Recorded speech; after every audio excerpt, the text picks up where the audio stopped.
Hey guys, this is Egix here, and welcome back to another episode of Egix Reads. Today, we will be covering Egoraptor and JonTron Go to Subway, another fanfic by Smash the Echidna.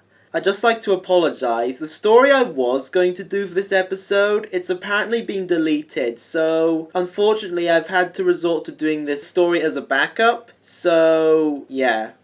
Egoraptor and JonTron Go to Subway, a Game Grumps fanfiction novelette by Smash the Echidna.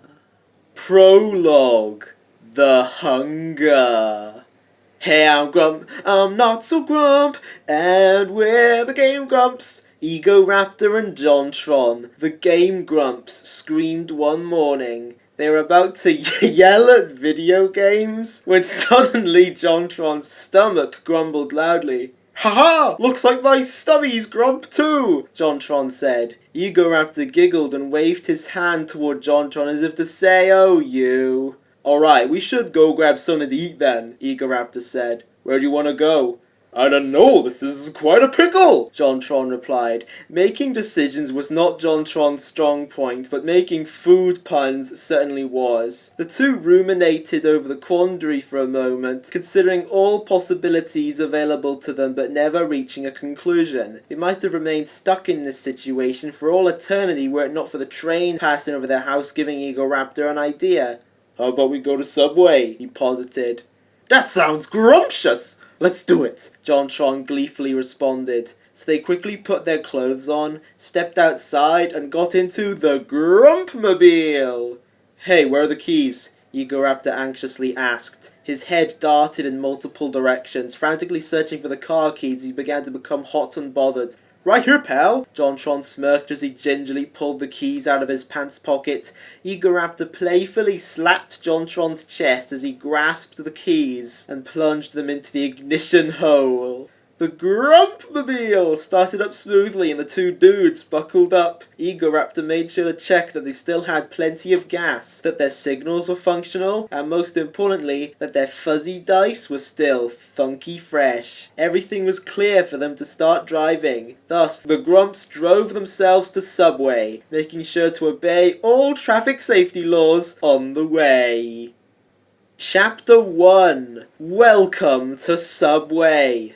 Egoraptor held the door open for JonTron as they both stepped into their local Subway establishment. The Subway man at the counter looked up and drowsily greeted them. "Welcome to Subway." "What's up?" JonTron barked at the Subway man. "I'd like a footlong steak and cheese on garlic bread with jalapenos and onions, and I want it drenched in ranch and honey mustard." "Toasted?" the Subway man asked. "Yeah, sure. Oh, and I want lots of pickles," JonTron said as he slyly looked over at Egoraptor and winked. Egoraptor giggled again. The Subway man then turned to Egoraptor. "And you?" "I'd like a toasted foot-long meatball marinara on Italian herbs and cheese. Top it with olives and parmesan." "Hey bro, keep eating stuff like that, you're gonna end up having another chin," JonTron teasingly said toward Egoraptor. "And wouldn't that be a little bit hypocritical now? Wink wink." Egoraptor backhanded JonTron's face as his own blushed with embarrassment. He did not change his order. Okay. The Subway man got to work on their sandwiches and soon enough both were ready. "Dang, those Sammy smell grumptastic," JonTron said as they all rode over to the cash register. "Are you two together?" the Subway man asked as he began to ring them up.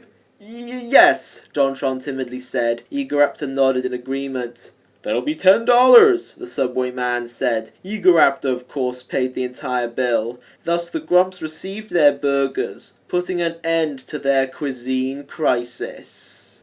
Chapter 2: Crunch Time. Egoraptor and JonTron sat down at a table near the back of the store so that they could have some privacy. As Egoraptor immediately dug into his spaghetti, JonTron grabbed a ruler out of his pants and carefully examined his own. "What's the matter, John?" Egoraptor asked. Nothing," JonTron replied, clearly dodging the question. "Come on, Johnny, you know you can talk to me about anything," Egoraptor assured him. "All right. Come over here," JonTron said. Egoraptor left his side of the table and scooched right next to JonTron, who placed his ruler right next to his sandwich for measurement. It was 11 inches long. See? These subs are shorter than Subway says they are. My foot long was more like a foot less. You're right, John, Egoraptor concurred. This is quite the example of false advertising. Oh well, what can you do? JonTron sighed, defeated. Let's just finish up here and put this pickle behind us. I don't think so, John, Egoraptor said. He was not going to let this slight slide as easily as his buddy did. With an adamant look on his face, he stood up and prepared to walk toward the front counter. I'm gonna give that Subway man a piece of my mind. Aaron! Egoraptor's in real life name. Don't leave! Aaron, don't! Smash! It's spelled A-R-I-N. Get it right! JonTron cried at Egoraptor, begging him not to do anything rash. Aaron! Egoraptor did not listen. He knew he had to confront the Subway man for not only the sake of his dear friend, but also the many other patrons of Subway who could be potentially ripped off by this devious dishonesty. The Wheel of Fate was turning. Chapter 3. Grumpfrontation. Puffing out his chest, Egoraptor sauntered up to the counter, planted his arms on it, and gazed passionately into the Subway man's eyes. The Subway man returned his gaze with a tired stare. What? The Subway man asked. Egoraptor cleared his throat and commenced his monologue. Hey, Subway man, Aaron Egoraptor Handsome here. Recently a man by the name of JonTron. Dude, smash, that's not his real name at all. Ordered a sandwich from you called a footlong steak and cheese. The Subway man looked back toward where JonTron was sitting, and JonTron blew a raspberry at him. However, the sandwich he received was not a foot long as requested. In fact, its length was only 11 inches according to the ruler he is known to habitually stash in his trousers.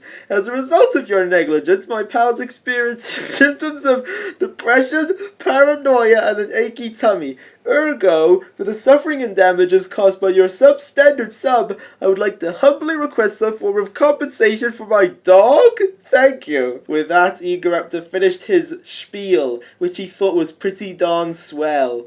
The Subway man, on the other hand, was not so aroused. That is a terrible choice of words. How dare you! The Subway man snapped as his face grew red with rage. It is because of spoiled Spencers like yourselves who cannot appreciate what they have and pick themselves up from the dirt that America is being flushed down the toilet rather than proudly being held as at the twilight's last gleaming. Egoraptor was taken aback. Those words, those speech patterns, it can't be! Act 4. See, it's no longer Chapter 4, it's Act 4. The Subway man bears himself. You're a Republican, aren't you? Egoraptor exclaimed.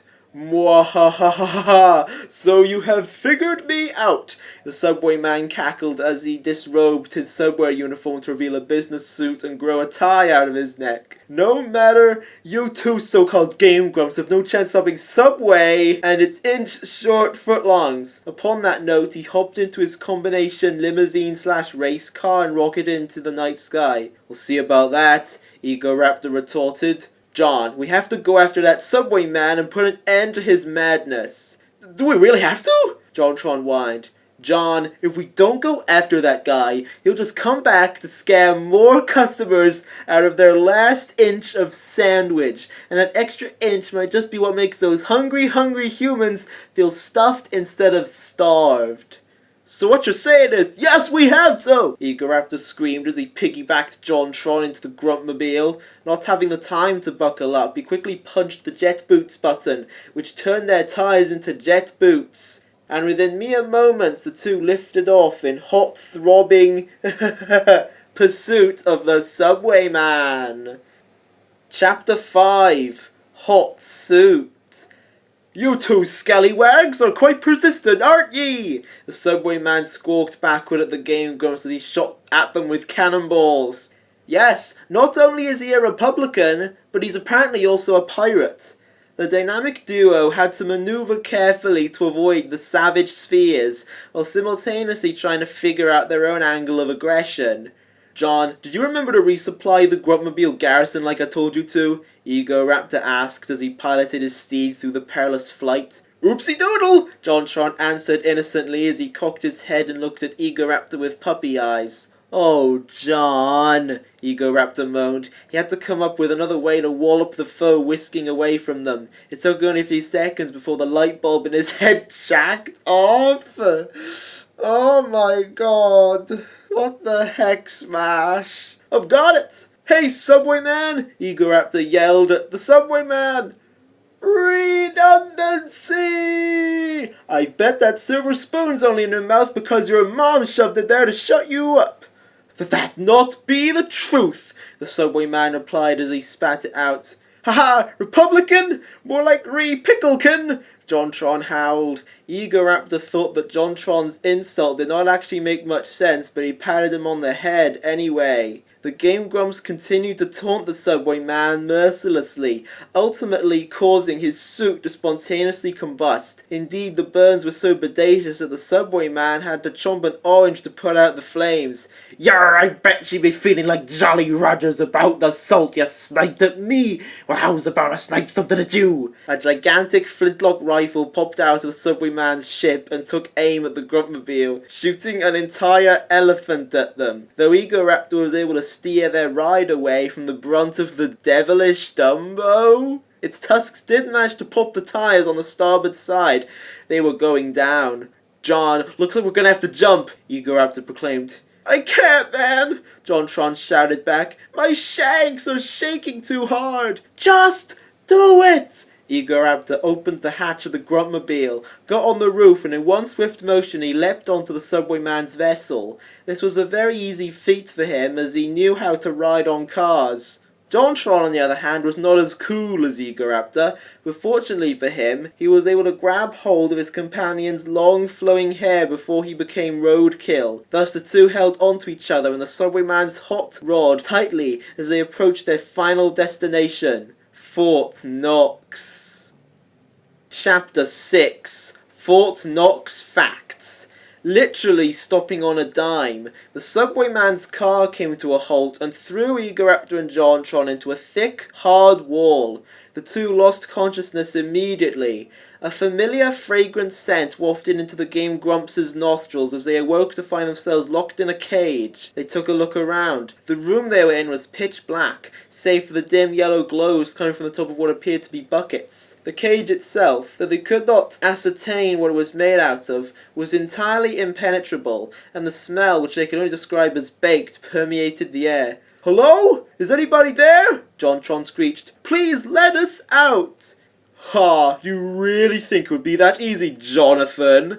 The voice of the Subway Man echoed as the lights flickered on. Bright beams flooded the room and blinded the Grumps for a moment before the true horror of Fort Knox was revealed right before their very eyes. The reason why the Republicans were stealing the last inch of every subway footlong was not because they wanted to satiate a snacky appetite, but because they were transporting the miniature morsels to Fort Knox to be melted down into gold. Seems legit. Not just any gold either. It was 30-carat gold, the kind only spoken of in ancient legend.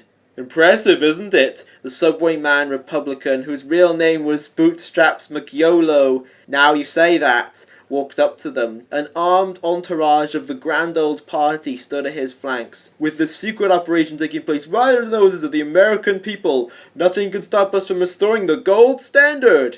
"You dirty monkey!" "That's racist!" Egoraptor swore as he shook the golden bars of the golden cage. "We'll never let you get away with this." Bootstraps McYolo snorted so loud that it shattered the glasses in the room. "Hey, you sure talk big, but you're trapped, and we have your tax dollars. You can't stop us from doing what we want." He then proceeded to laugh in their faces and call them the N-word.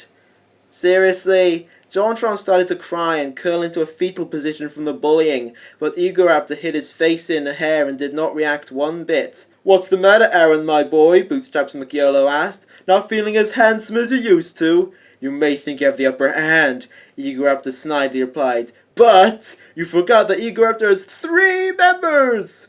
"What?"